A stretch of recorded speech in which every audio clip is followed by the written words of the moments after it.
প্রিয় শিক্ষার্থীবৃন্দ, আশা করি তোমরা সবাই ভালো আছো।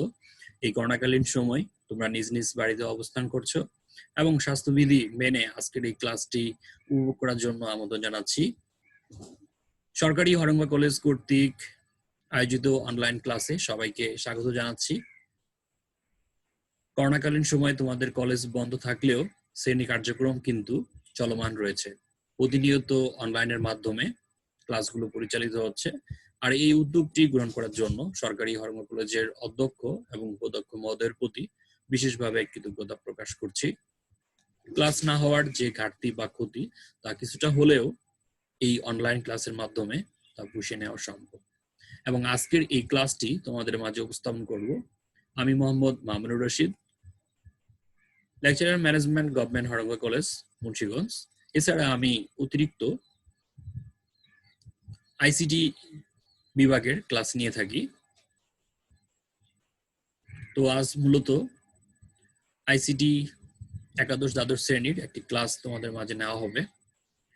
বায়োমেট্রিক্স, গত ক্লাসে আমরা বায়োমেট্রিক্স সম্পর্কে আলোচনা করেছিলাম, আজ তার বিস্তারিত আলোচনা করা হবে।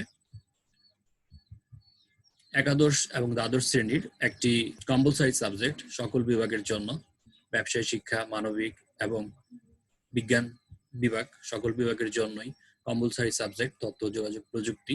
তথ্য যোগাযোগ প্রযুক্তির প্রথম অধ্যায় তথ্য যোগাযোগ প্রযুক্তি বিশ্ব ও বাংলাদেশ প্রেক্ষিত এই অধ্যায় নিয়ে আলোচনা করা হবে। তবে এই অধ্যায়ের আজ মূলত বায়োমেট্রিক্স নিয়ে আলোচনা করা হবে। পাঠ শেষে শিক্ষার্থীরা যা শিখতে পারবে, বায়োমেট্রিক্স সম্পর্কে ধারণা লাভ করতে পারবে, বিভিন্ন ধরনের বায়োমেট্রিক্স সম্পর্কে ধারণা লাভ করতে পারবে এবং বিভিন্ন ধরনের বায়োমেট্রিক্স এর ব্যবহার সম্পর্কে জানতে পারবে এবং আরো জানতে পারবে বিভিন্ন বায়োমেট্রিক্স এর সুবিধা এবং অসুবিধা।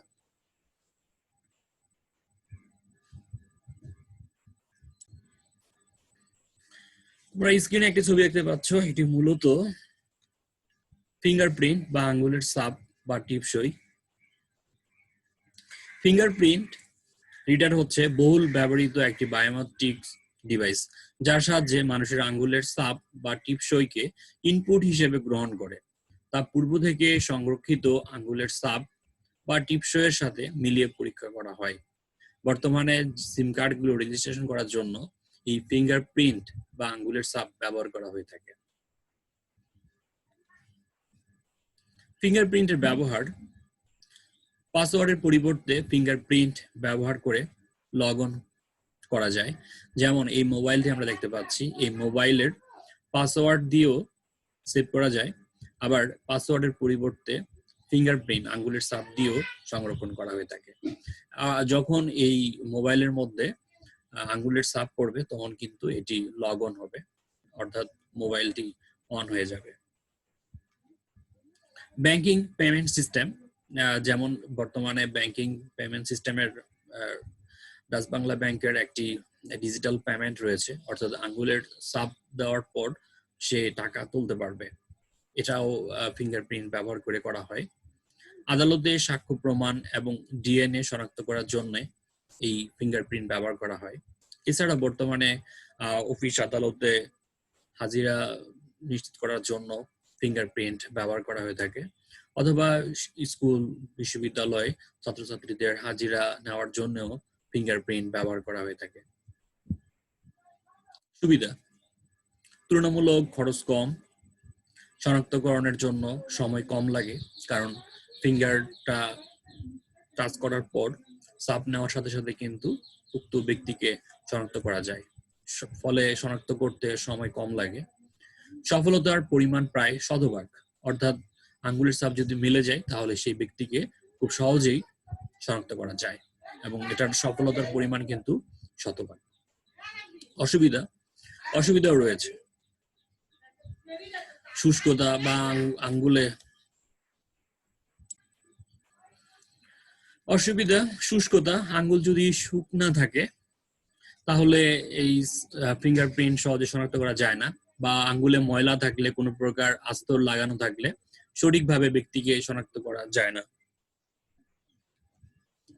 তারপর হচ্ছে আঙ্গুলের ছাপ ক্ষয় হয়ে গেলে,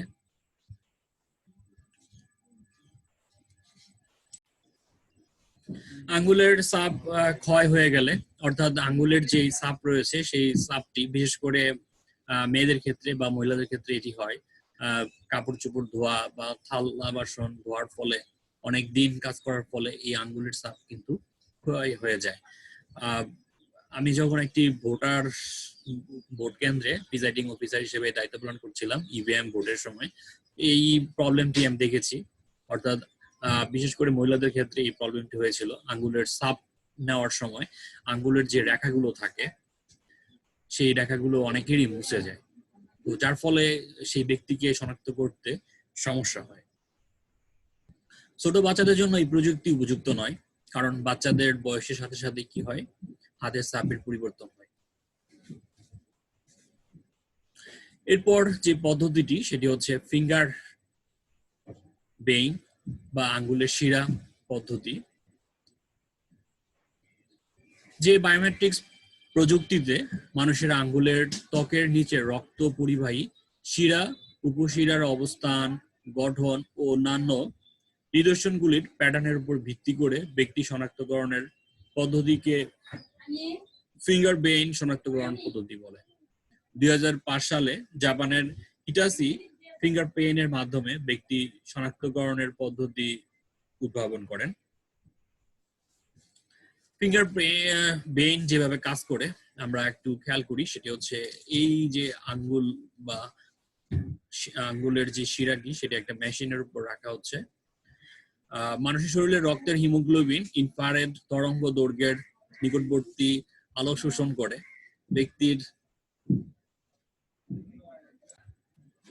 মানুষের শরীরের রক্তের হিমোগ্লোবিন ইনফ্রারেড তরঙ্গ দৈর্ঘ্যের নিকটবর্তী আলো শোষণ করে।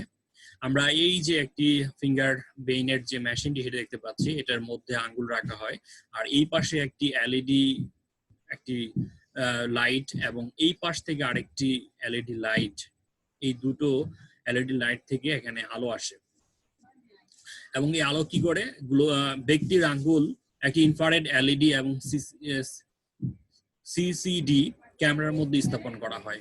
রক্তের হিমোগ্লোবিন নিকটবর্তী ইনফ্রারেড আলো শোষণ করায় সিসিডি ক্যামেরা শিরা সিস্টেমকে গাঢ় প্যাটার্ন হিসেবে দেখতে পায়। ক্যামেরা ওই প্যাটার্নের ছবিটি রেকর্ড করে এবং ডিজিটাল ডেটা হিসেবে সংরক্ষণ করে। যদি আরো সহজভাবে বলি, সেটি হচ্ছে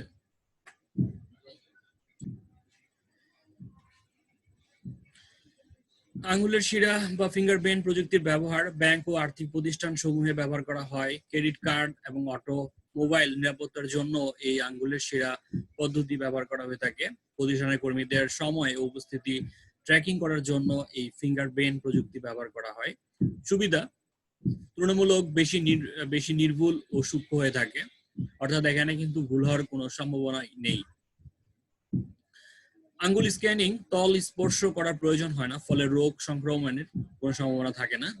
বর্তমানে যে করোনা ভাইরাস একজনের কাছ থেকে আরেকজনের ছড়ায়, তো এই জায়গায় যে মেশিনটি, সেই মেশিনের তল স্পর্শ করতে হয় না, অর্থাৎ হাত ওইভাবে স্পর্শ করতে হয় না, একটু ফাঁকা থাকে, যার ফলে কি হয়, রোগ সংক্রমণের সম্ভাবনা কম থাকে। চুরি বা জালিয়াতির সম্ভাবনা কম থাকে বিধায় এটি অনেক বেশি নিরাপদ এবং আবহাওয়া বা বয়সের দ্বারা প্রভাবিত হয় না, যেটি আমাদের ফিঙ্গারপ্রিন্টের মধ্যে একটি সমস্যা ছিল। অর্থাৎ বাচ্চাদের যদি ফিঙ্গারপ্রিন্ট নেওয়া হয়ে থাকে, সেই বাচ্চা যদি বড় হয় তখন কিন্তু তার আঙ্গুলের যে ছাপ সেটি কিন্তু একটু পরিবর্তন হয়, কিন্তু এই ফিঙ্গার বেইনের সেটি হওয়ার সম্ভাবনা নেই। হ্যান্ড জিওমেট্রি পদ্ধতিতে বায়োমেট্রিক ডিভাইস দ্বারা মানুষের হাতের আকৃতি বা জ্যামিতিক গঠন ও সাইজ নির্ণয়ের মাধ্যমে মানুষকে শনাক্ত করা হয়। এখানে হাতের দৈর্ঘ্য, প্রস্থ ও পুরুত্ব ইত্যাদি পরিমাপ করা হয়। হ্যান্ড জিওমেট্রির পদ্ধতির যে ব্যবহার এয়ারপোর্টের আগমন নির্গমন নিয়ন্ত্রণ, বিভিন্ন প্রতিষ্ঠানে চাকরিজীবীদের উপস্থিতি নির্ণয়ে এই হ্যান্ড জিওমেট্রি ব্যবহার করা হয়। অনলাইনে বিল পরিশোধেও এই হ্যান্ড জিওমেট্রি পদ্ধতি ব্যবহার করা হয়। কিছুদিন আগে একটি সংবাদপত্রে আসলো, এখন থেকে বিল হাত নেড়েই দেওয়া যাবে, অর্থাৎ এই হ্যান্ড জিওমেট্রি পদ্ধতি ব্যবহার করে অনলাইনের বিল পরিশোধ করা যাবে। আদালতে আসামি শনাক্ত করার জন্যও হ্যান্ড জিওমেট্রি পদ্ধতি ব্যবহার করা হয়। সুবিধা: এই পদ্ধতি ব্যবহার করা খুব সহজ এবং এই সিস্টেমে খুব অল্প মেমোরি প্রয়োজন হয়। শুধুমাত্র আঙ্গুলের হাতের যে চাপটি সেটি নেওয়া হয়, যার ফলে মেমোরি প্রয়োজন কম হয়। হ্যান্ড জিওমেট্রির পদ্ধতির যে অসুবিধা সেটি হচ্ছে হ্যান্ড জিওমেট্রির যে ডিভাইসগুলো সেটি অনেক দামে একটু বেশি হওয়ার ফলে এটি একটু অসুবিধা। শনাক্তকরণের ফলাফলের সূক্ষ্মতা ফিঙ্গারপ্রিন্ট থেকে তুলনামূলকভাবে কম হয়ে থাকে। আইরিস বা রেটিনা স্ক্যানিং সবচেয়ে আদর্শ বায়োমেট্রিক পদ্ধতি। আইরিস বায়োমেট্রিক পদ্ধতিতে কোনো ব্যক্তির এক বা উভয় চোখের আইরিস বা চোখের তারার দৃশ্যমান রঙিন অংশের ভিডিওকে পরীক্ষা করে গাণিতিক প্যাটার্ন রিকগনিশন পদ্ধতির প্রয়োগে শনাক্ত করা হয়। এই পদ্ধতি প্রয়োগে পাসপোর্টবিহীনভাবে এক দেশের সীমা অতিক্রম করে অন্য দেশে গমন করা যেতে পারে। এখানে আইরিস অর্থাৎ রেটিনা আর হচ্ছে আইরিস, এই যে আইরিসটা এটা স্ক্যান করে একজন ব্যক্তিকে সঠিকভাবে তাকে শনাক্ত করা সম্ভব। এর ফলে ইউরোপের দেশগুলোতে বর্তমানে প্রচলিত আছে, অর্থাৎ আইরিস স্ক্যানিং করেই সেই ব্যক্তিকে শনাক্ত করা যাবে। পাসপোর্ট ছাড়াও এক দেশ থেকে আরেক দেশে অতিক্রম করা যাবে। সরকারের গুরুত্বপূর্ণ প্রতিষ্ঠান, মিলিটারি, আর্থিক প্রতিষ্ঠানগুলোতেও শনাক্ত করার জন্য এই আইরিস পদ্ধতি ব্যবহার করা হয়। এটার সুবিধা: মানুষের চোখের আইরিসকে আদর্শ অঙ্গ হিসেবে গ্রহণ করা হয়। এটি অদ্বিতীয়, স্থায়ী এবং দৃশ্যমান। আইরিস পদ্ধতির আরেকটি সুবিধা হচ্ছে এটি উচ্চ নিরাপত্তামূলক শনাক্তকরণ ব্যবস্থা, অর্থাৎ এটা ডুপ্লিকেট হওয়ার কোনো সম্ভাবনা নেই এবং এটা শতভাগ ফলাফল দিয়ে থাকে। শনাক্তকরণে খুব কম সময় প্রয়োজন হয়, সময় খুব কম লাগে। শনাক্তকরণের ফলাফল তুলনামূলকভাবে সূক্ষ্মতার হার অনেক বেশি, অর্থাৎ ফিঙ্গারপ্রিন্ট, হ্যান্ড জিওমেট্রি যে পদ্ধতিগুলো রয়েছে সেই পদ্ধতির তুলনায় এই আইরিস পদ্ধতির ফলাফল কিন্তু তুলনামূলকভাবে অনেক বেশি সূক্ষ্ম হয়ে থাকে। অসুবিধা: এই পদ্ধতি অনেক ব্যয়বহুল, কারণ যে স্ক্যানিং মেশিনটা আইরিস স্ক্যানিং করে সেই মেশিনটি অনেক দামি, এটা তার একটি অসুবিধা। তুলনামূলক বেশি মেমোরি প্রয়োজন হয়, মেমোরির প্রয়োজন বেশি হওয়ার ফলে এটা খরচও বেড়ে যায়। চোখে চশমা ব্যবহার করে এই পদ্ধতি ব্যবহার করা যায় না। কেউ যদি চশমা ছাড়া আইরিস স্ক্যানিং করে, পরবর্তীতে যদি চশমা পরে তাকে স্ক্যানিং করা হয় তখন কিন্তু উক্ত ব্যক্তিকে শনাক্ত করা যায় না, অর্থাৎ চশমা ব্যবহার করার ফলে এই আইরিস পদ্ধতি কাজ করতে পারে না। ক্যামেরার সামনে পর্যাপ্ত আলোর প্রয়োজন হয়, কারণ উক্ত ব্যক্তিকে শনাক্ত করার জন্য আলোর প্রয়োজন হবে।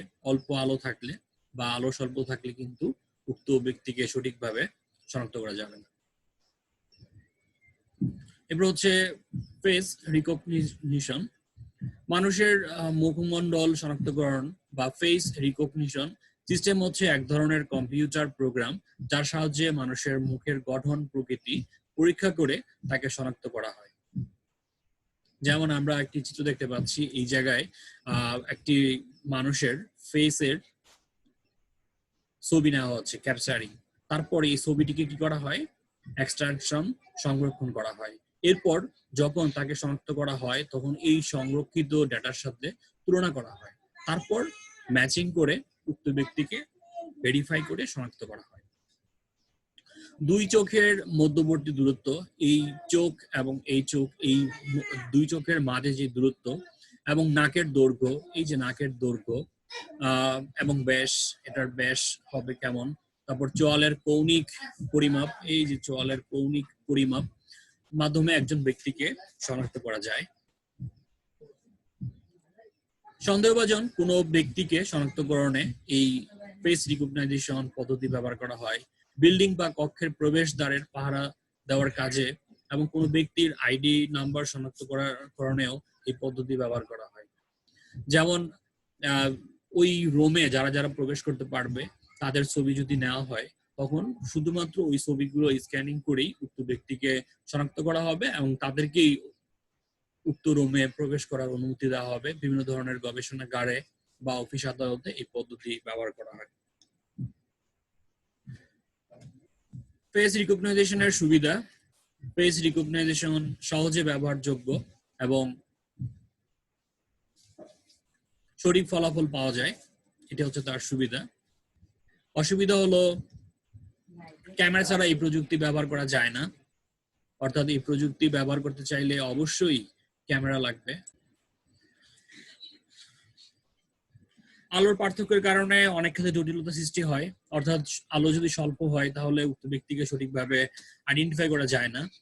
তারপর হচ্ছে চুলের স্টাইল, যেমন এখানে দেখতে পাচ্ছি একজন ব্যক্তি সে যখন ফেস রিকগনাইজেশনের সময় যেরকম চুলের স্টাইল দিয়ে সে ছবি নিয়েছিল, পরবর্তীতে যদি সে চুলের স্টাইল পরিবর্তন করে বা মুখে মেকআপ ব্যবহার করে, গহনা ব্যবহার করে অথবা চশমা ব্যবহার করার ফলে ইত্যাদি ব্যবহারের ফলে কিন্তু উক্ত ব্যক্তিকে সঠিকভাবে শনাক্ত করা যায় না।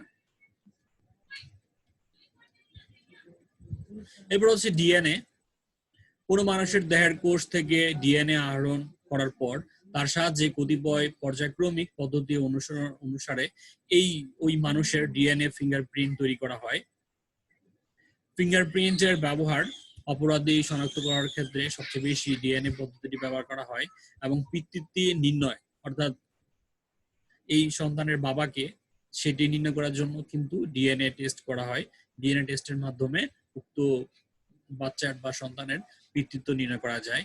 তারপর হচ্ছে বিকৃত শব্দ শনাক্তকরণ, যখন অ্যাক্সিডেন্ট হয়ে যায় অথবা আগুনে পুড়ে যায়, উক্ত ব্যক্তিকে যখন আর শনাক্ত করা যায় না, তখন কিন্তু এই ডিএনএ টেস্টের মাধ্যমে উক্ত ব্যক্তিকে শনাক্ত করা হয়। এরপর জিনগত মিল রয়েছে এমন আত্মীয় স্বজন খুঁজতে, অর্থাৎ একজন এবং আরেকজন তারা যদি আত্মীয় সম্পর্ক হয় এবং সেই সম্পর্কটা খোঁজার জন্য জিনগত যদি মিল রয়েছে, সেক্ষেত্রে ডিএনএ টেস্ট করা হয়। ডিএনএ টেস্টের মাধ্যমে উক্ত ব্যক্তিকে শনাক্ত করা হয়। এছাড়া অস্থিমজ্জা সংস্থাপনের আগে দাতা এবং গ্রহীতার সম্পর্ক নির্ণয় করার জন্য, অস্থিমজ্জা সংস্থাপন করতে চাইলে দাতা এবং গ্রহীতার মধ্যে একটি সম্পর্ক থাকতে হবে, ব্লাড রিলেশন। তো সেক্ষেত্রে কিন্তু ডিএনএ টেস্টের মাধ্যমে দাতা এবং গ্রহীতার কি সম্পর্ক সেটি সহজেই শনাক্ত করা যায়। ডিএনএ সুবিধা: পদ্ধতিগত কোনো ত্রুটি না থাকলে শনাক্তকরণের সফলতা প্রায় 100%। অসুবিধা: পদ্ধতিগত কোনো ত্রুটি থাকলে শনাক্তকরণের ত্রুটি সম্ভাবনা বাড়িয়ে দেয়। দক্ষ ও পারদর্শী কর্মী প্রয়োজন হয়। এই ক্ষেত্রে ডিএনএ যারা কাজ করে তাদের কিন্তু খুব দক্ষ হতে হয়।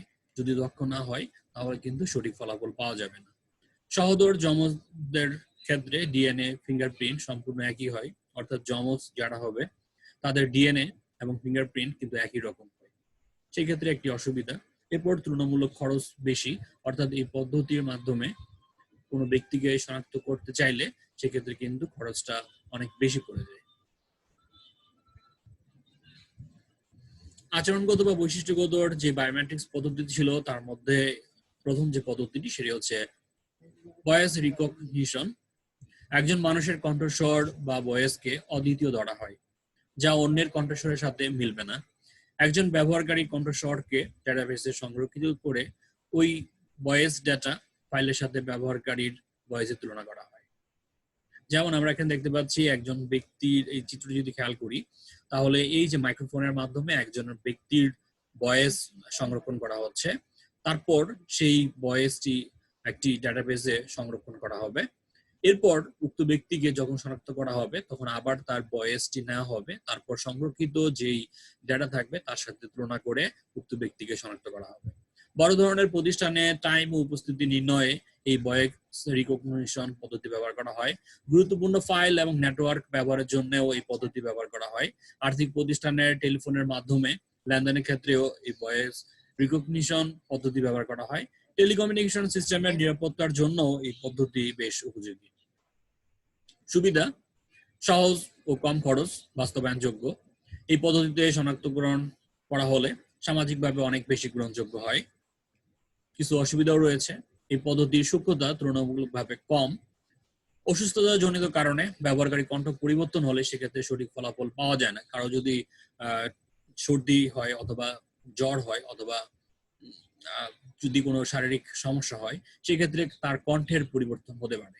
সেক্ষেত্রে তার যেই রেকর্ডকৃত ভয়েস আর বর্তমানের ভয়েসের যদি পার্থক্য হয়, তাহলে কিন্তু উক্ত ব্যক্তিকে শনাক্ত করা যাবে না। এবার হচ্ছে কম্পিউটার বা ভয়েস রেকর্ডার ব্যবহার করেও ভয়েস নকল করা সহজ, ফলে এই পদ্ধতি নিরাপদ নয়। এরপর হচ্ছে সিগনেচার ভেরিফিকেশন। সিগনেচার ভেরিফিকেশন পদ্ধতিতে ব্যবহারকারীর হাতের লেখা স্বাক্ষর বা দস্তখতকে পরীক্ষা করা হয়। এখানে স্বাক্ষরের আকার, ধরন, প্যাটার্ন, লেখার গতি, সময় এবং কলমের চাপকে পরীক্ষা করা হয়। স্কুল, কলেজ, বিশ্ববিদ্যালয়, ব্যাংক, বীমা, ব্যবসা প্রতিষ্ঠান, সরকারি অফিস সহ সর্বত্রই এই সিগনেচার ভেরিফিকেশন পদ্ধতি ব্যবহার করা হয়। বিশেষ ক্ষেত্রে সবচেয়ে বেশি ব্যবহার করা হয় যেটি আমরা দেখে থাকি সেটা হচ্ছে চেক যখন দেওয়া হয়, তখন কিন্তু চেকের যে সিগনেচার আর হচ্ছে সংরক্ষিত যে সিগনেচার, সেই সিগনেচারের সাথে কিন্তু তুলনা করা হয়, ভেরিফিকেশন করা হয়। এছাড়া স্কুল কলেজে ছাত্রছাত্রীদের উপস্থিতি নির্ণয় করা অথবা অ্যাটেন্ডেন্সে তাদের হাজিরা নেওয়ার ক্ষেত্রেও কিন্তু সিগনেচার ভেরিফিকেশন পদ্ধতি ব্যবহার হয়ে থাকে। সিগনেচার ভেরিফিকেশনের সুবিধা: ইহা একটি সর্বস্তরের গ্রহণযোগ্য পদ্ধতি। ইহা ব্যবহারে খরচ কম এবং শনাক্ত করতে সময় কম লাগে। অসুবিধা: ফলাফলের সূক্ষ্মতা ফিঙ্গারপ্রিন্টের চেয়ে কম, কারণ একজন ব্যক্তি চাইলে আরেকজন ব্যক্তির সিগনেচার নকল করেও সিগনেচার দিতে পারে। সেক্ষেত্রে কিন্তু উক্ত ব্যক্তিকে শনাক্ত করা নাও যেতে পারে। যারা স্বাক্ষর জানে না, বিশেষ করে যাদের স্বাক্ষর জ্ঞান নেই, তারা কিন্তু এই পদ্ধতি ব্যবহার করতে পারবে না। যারা লিখতে পারে না, তাদের জন্য এটি অসুবিধা। এবার হচ্ছে কি স্ট্রোক, টাইপিং কি স্ট্রোক। নির্দিষ্ট কোনো পাসওয়ার্ড বা অক্ষর টাইপ করে এন্ট্রি করা হয় এবং বিশ্লেষণ করা হয়, এটা হচ্ছে টাইপিং কি স্ট্রোক। বিশেষ করে আমরা বর্তমানে সবচেয়ে বেশি এই টাইপিং কি স্ট্রোকটি ব্যবহার করি কোনো সিস্টেমে প্রবেশাধিকার নিয়ন্ত্রণ, যেমন মোবাইল, কম্পিউটার, ইন্টারনেট অ্যাক্সেসে এই পাসওয়ার্ড ব্যবহার করা হয়। মোবাইল লক করার জন্য এই পাসওয়ার্ড ব্যবহার করা হয়। আবার ইন্টারনেট অ্যাক্সেস, যেমন কেউ ফেসবুক যদি ব্যবহার করতে চায়, তাহলে ফেসবুকে ইউজার আইডি এবং পাসওয়ার্ড চায়, সেই পাসওয়ার্ড দিয়ে কিন্তু সেটা প্রবেশাধিকার নিয়ন্ত্রণ করা হয়। সুবিধা: সহজে ব্যবহার করা যায়, খরচ কম লাগে। অসুবিধা: হ্যাকিং করে পাসওয়ার্ড নিয়ে নেওয়া যায়, যার ফলে একজন হ্যাকার করতে পারে, পাসওয়ার্ড নিয়ে সেই পাসওয়ার্ড চেঞ্জ করতে পারে। এই হচ্ছে তার অসুবিধা। তো সবাইকে ধন্যবাদ এই ক্লাসটি উপভোগ করার জন্য। পরবর্তী ক্লাস দেখার আহ্বান জানিয়ে আজকের মতো ক্লাস এখানে শেষ করছি। সবাই ভালো থাকবে, সুস্থ থাকবে এবং পরবর্তী ক্লাসে আবারও দেখা হবে। সে পর্যন্ত আল্লাহ হাফেজ।